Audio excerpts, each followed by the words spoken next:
বাইরে ব্যবসার যে পরিস্থিতি, নগদ না এলে টাকা খুঁজতাম তিতি তিতি। একমাত্র নগদই বুঝে 10 টাকারও দাম আছে।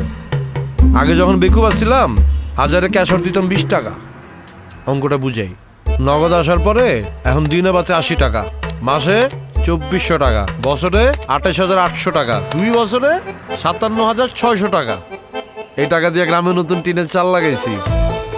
সামনের বছর মাঘ মাসে আপনাকে তো বিয়াও করুন। আপনাকে সন্ধানে ভালো কোনো পাত্রী থাকলে জানায়।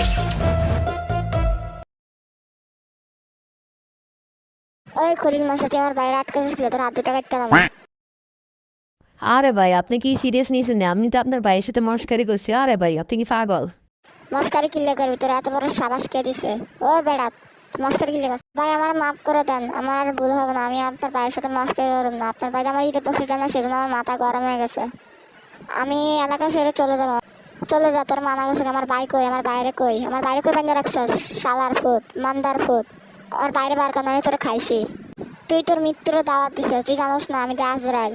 আমি যদি একবার তুই তোর ধরি, তোর রু কাটতে উঠবো রে বেটা। তুই আমার বাইরে কিনলে আটকাইছস। ভাই আমাকে মাফ করে দেন। ওই তো আপনার ভাই, ওই তো বান্ধে রাখছে।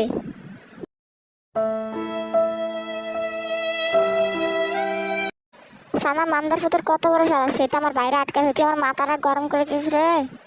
তুই আমার মাথার সামনেটা গরম করে, আমার মাথা গরম হয়ে যাচ্ছে। আজ যা তোর সেরে দিন। ওই কালিয়া,